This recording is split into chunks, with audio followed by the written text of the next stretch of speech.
Hi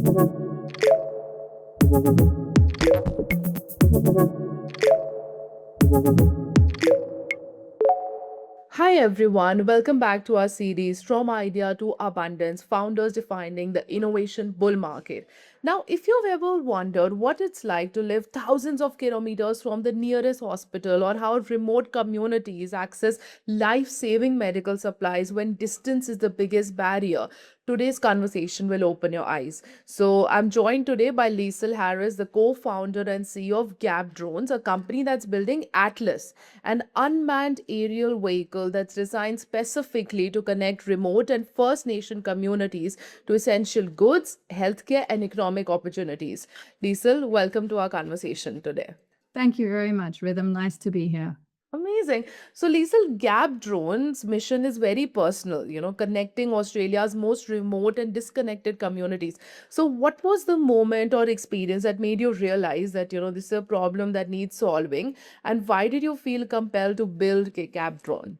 There wasn't really one moment. It's just been a desperate need that Australia has faced forever. We're a very large country, we're a continent, and we've always been embattled by the tyranny of distance.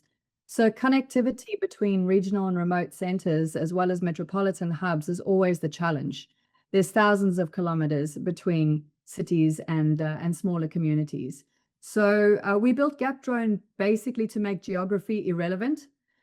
Distance should never be the reason people wait longer or pay unaffordable prices for the basics like food and medicine, or most importantly, the opportunity to connect to the global market and have prosperity.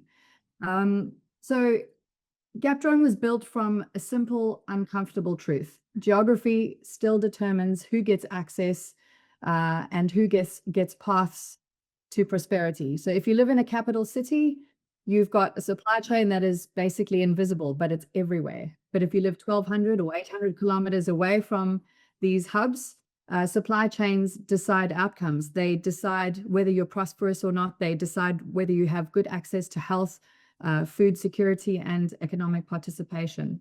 So for us, the defining moment wasn't a theoretical one. It was observation and basic need that has decades and decades never been serviced. Seeing how routinely the remote communities of the world, not just Australia, are simply deemed too hard basket. It's too hard to service. And what we see it as a major opportunity for all countries, but obviously especially Australia, to create wealth and economics and GDP for the nation. Well, why not boost wealth and GDP within the country by focusing on the too hard basket and empowering them?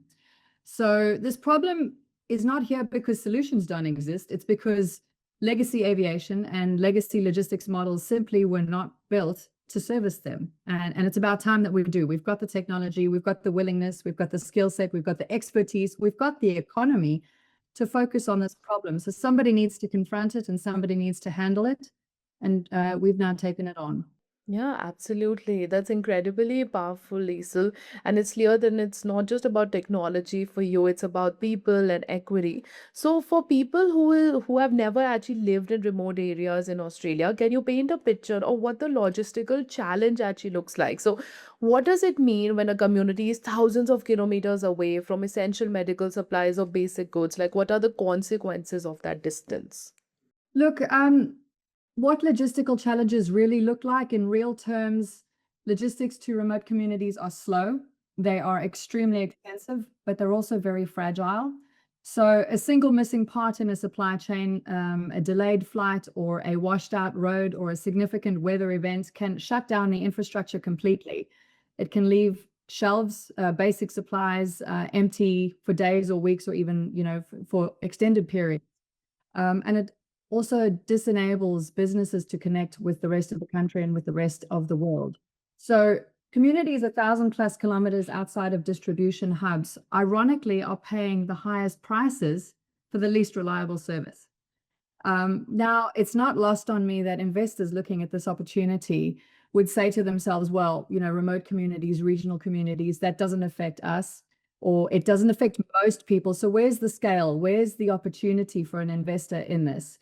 I'd like to come back to that point and ask this one particular question, and I'll have to ask it to you, Rhythm, because you're the only one who can answer right now, is how is your disposable income these days? What is your savings account looking like now compared to what it looked like 5 years ago? What is the cost of living crisis? Is it affecting you or is it not touching you? Yeah, Um, absolutely.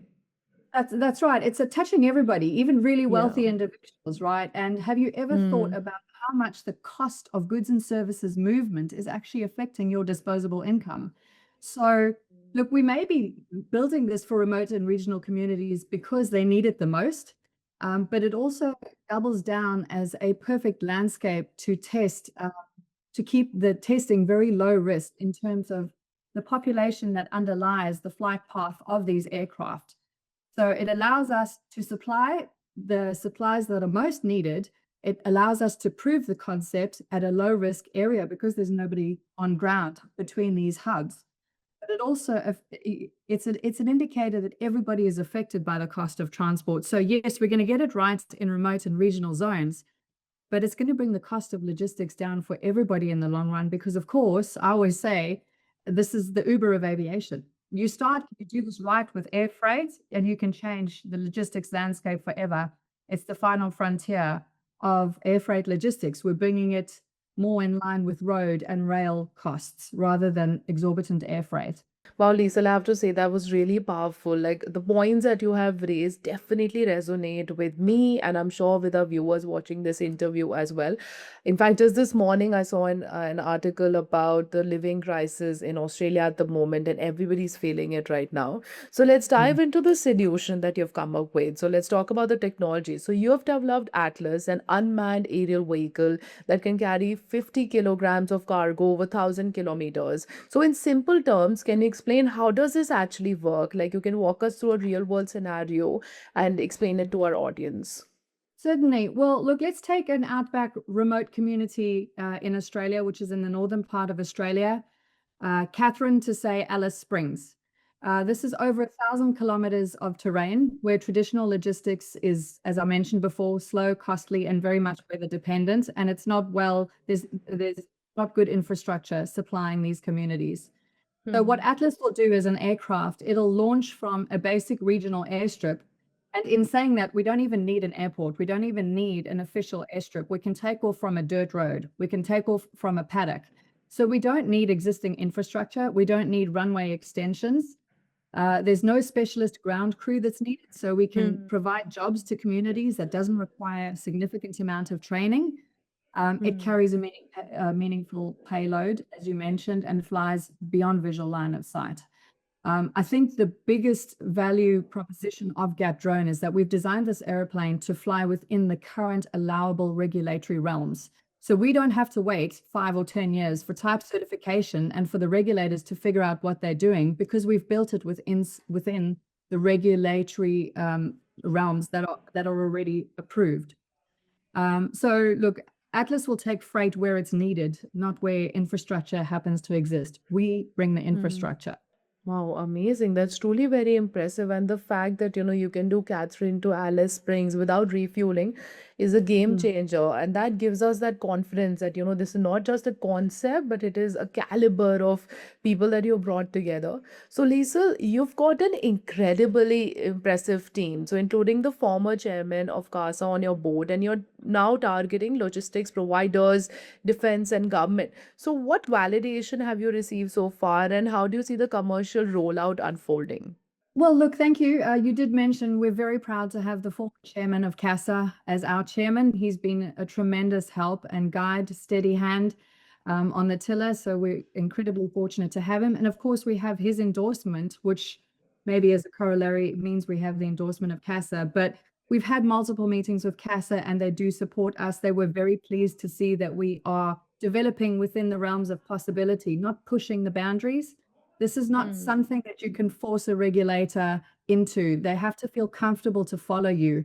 So industry needs to be just that little bit ahead of the regulations so that the regulations can follow, but not feel under pressure that they're going to do something unsafe and risk the population. That's not how it works in aviation. So why this is real and why this is scalable? Obviously, we started with the regulations, and do we fit within those realms? A lot of the startups that have failed in the world have failed because they can't certify. So we took that off the table. We built an aircraft that doesn't require certification. Um, but also, it's execution led. We're not led by good news stories and PR. We are doing the do, and you can see our aircraft is now on the runway, and the flight test campaign has begun. So not only that, real world proof.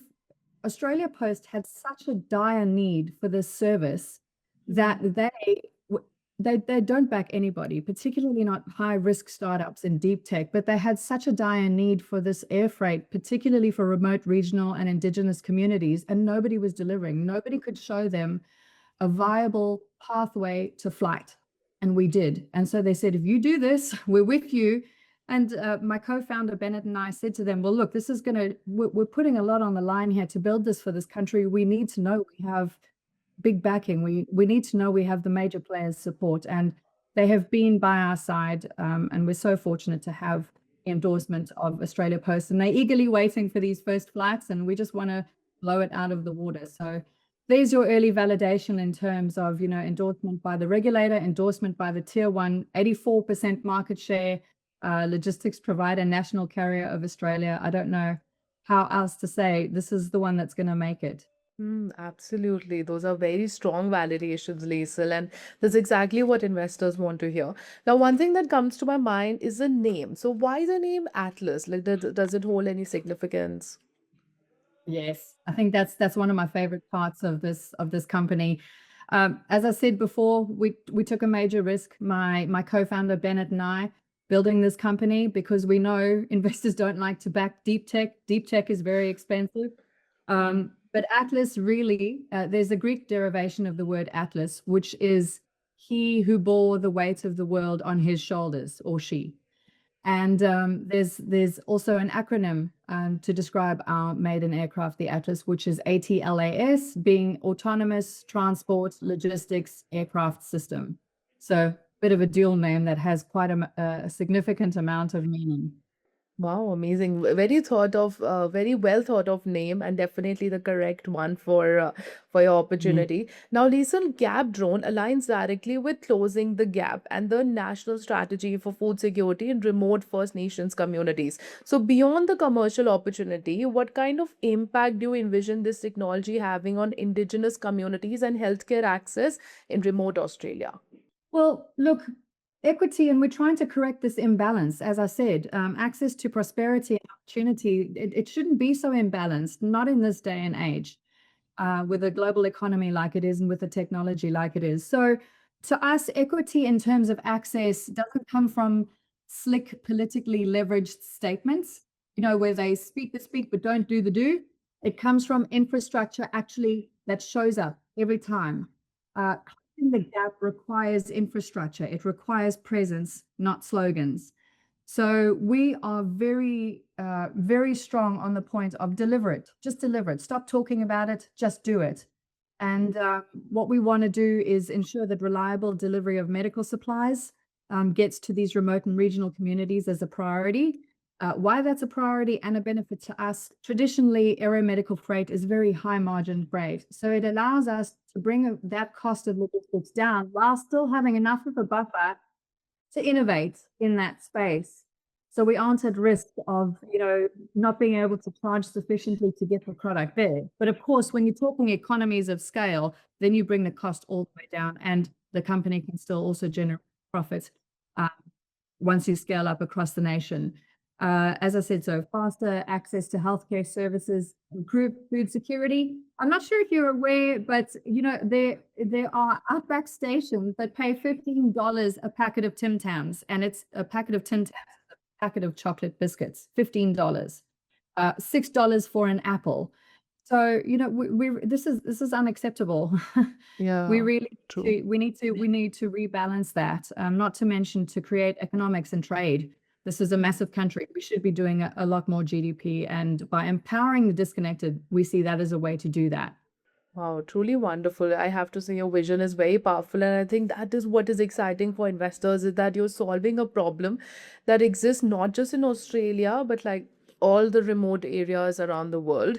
Now, let me ask you this as like a parting question to wrap up our interview today. Why now? Why do you think now is the time for Gap Drone, and what should investors understand about the opportunity that you are creating if you want to leave them with a final message? Look, why now? Enough mistakes have been made. There was Lilium, $1.5 billion gone. Volocopter, $750 million invested, gone. Why? Because they didn't cater to the regulatory environment that existed. So enough mistakes have been made in this space, and we have learned from those mistakes. We were involved with a lot of the challenging startups that weren't making it to commercialization. That is why we built Atlas. We built Atlas so that we knew we wouldn't have to confront those hurdles. We've already solved them. We also solved the problem of demand. Before we started this, we said to the biggest player in the country, what is your demand? Is there sufficient enough demand for us to warrant building an airline, building an Airbus, building a Boeing, an OEM, and an airline? And there absolutely was. So we built around the demand. But I think the three key points is the regulatory maturity, there's proven demand, and then technological readiness. Drones are not new on the scene. They've been around for a few decades, tested mostly in defense, but now they're coming into the civilian arena. So we are more than ready. It's time. I've seen a significant uptick in the amount of investment going into deep tech, and it's really exciting. Software has had its time. It's our time now. And I really look forward to the investors that have what it takes to go all the way with us because we're going there. Yeah, absolutely. Well, Liesl, thank you so much for sharing that. What you're actually building at Gap Drone is truly very inspiring, and it's very rare to see a company that's actually combining cutting edge technology with such profound social impact, and you're doing it both at the highest level. So, for everyone who's watching, I'll encourage you to please connect with the team at Gap Drone. To do that, please see the details on your screen. Thank you so much again, Liesl, for sharing your story with us today, and our team wishes you all the luck with your venture moving forward. Thank you so much. It's really appreciated. Thank you.